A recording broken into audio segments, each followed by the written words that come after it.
Баршаңызға сәлем қыздар. Бүгін сіздермен дәмі өте керемет болып шығатын сникерс тортын дайындайтын боламыз. Менімен бірге болыңыздар. Видео ұнап жатса лайк басып тіркеліп кетіңіздер. Ең алдымен тестасын дайындайтын боламыз. Ол үшін осылай сары майымызбен шоколадымызды жақсылап ерітіп аламыз. Жұмыртқамызға қантымызды салып, аппақ көк болғанша араластырып аламыз.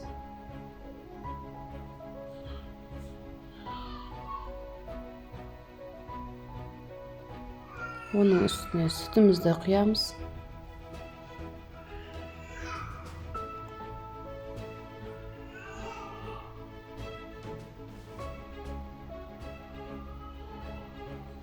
Енді шоколадты массамызды құйып, тағы да жақсылап араластырып аламыз.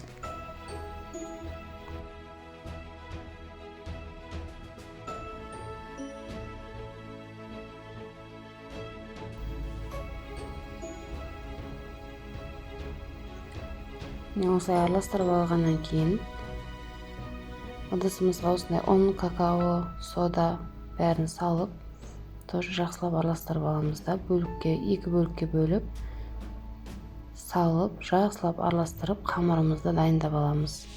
Осы уақытта 180 градусқа пешімізді қыздырып қоя берсек болады. Міне осылай алдын ала араластырып аламыз, қатты шашырап кетпес үшін. Мен 22-лік формада 2-ге бөліп пісіремін осы тестамды. Сонда әдемі болып шығады.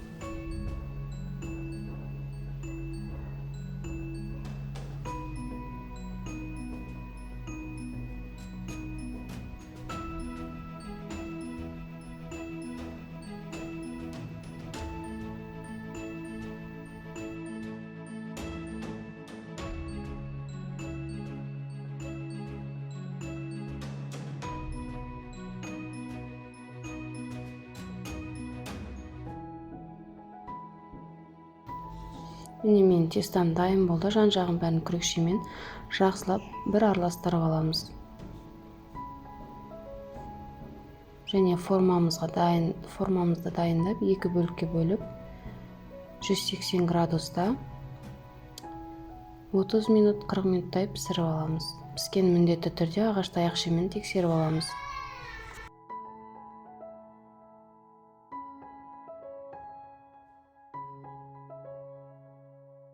Міне кождарымыз піскеннен кейін кішкене суытып, жан-жағын осылай пышақпен бір өтеміз дағыны формадан босатамыз да толықтай суытамыз.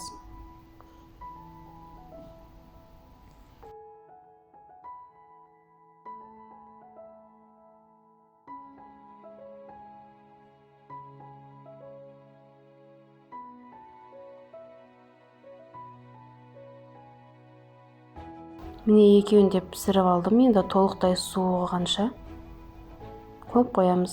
Толық суығаннан кейін барып осылай бөліктерге бөлетін боламыз. Беткі қабатын алып тастаймын. Көріп тұрғандарыңыздай корждар өте керемет болып шығады. Әрі сынбайды, жұп-жұмсақ болып шығады міне. Осылай 4 бөлікке бөліп аламын.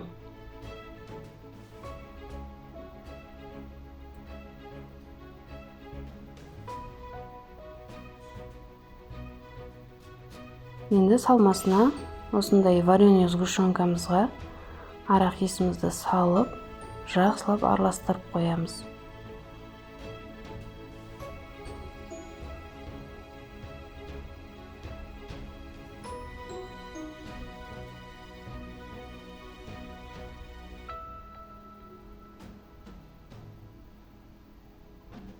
Міне осылай араластырамыз. Енді кремін дайындайтын боламыз. Креміне сливки, қантымызды, творожный сырымызды салып, біркелкі масса болғанша араластырып аламыз. Одан кейін үстіне 1 қасық, 2 қасықтай вареный сгущенка салып, біркелкі масса болғанша жақсылап араластырамыз.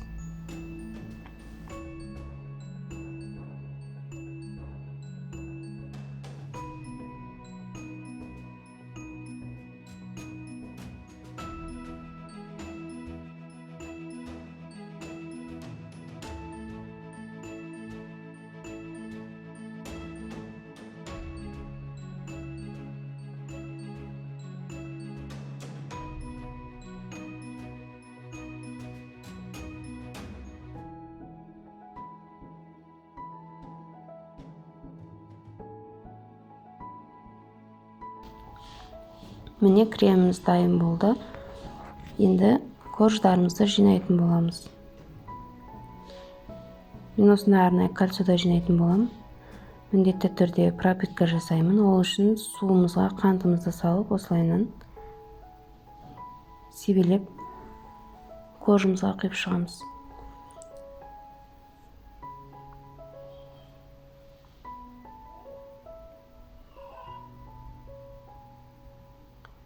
Видеода көрсетілгендей етіп кремімізді жағамыз.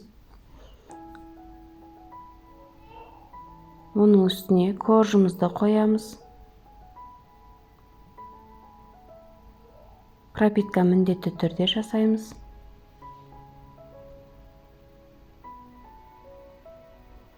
Осылайынан істеп, барлық корждарымызды жинап шығамыз.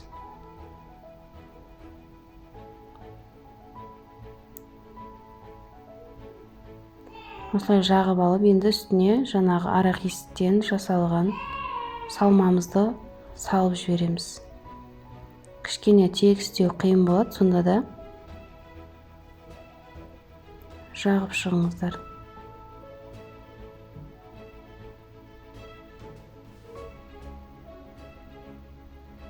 Міне осылай әдемілеп жағып шығамыз.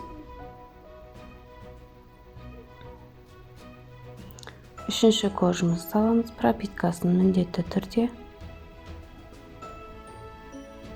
Кремін жағамыз және беткі қабатын қоятын боламыз. Мен бұл тортты келінімнің туған күніне арнап жасап жатырмын. Сондықтан оформлениесі де сондай болады. Сіздер өз қалауларыңызша оформление жасасаңыздар болады.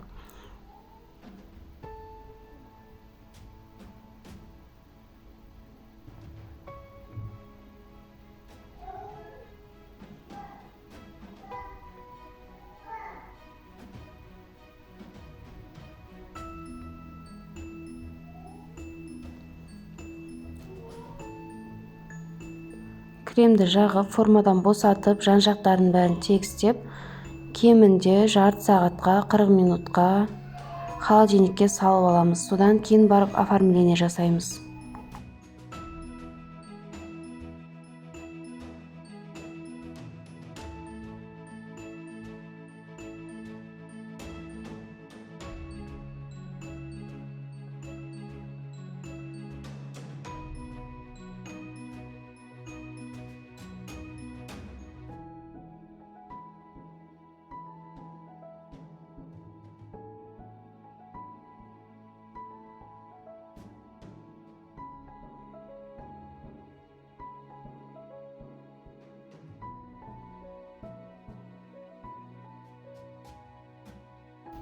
Міне осылайынан креміміздің бәрін әдемілеп жағып, холодильникке салып қоямыз.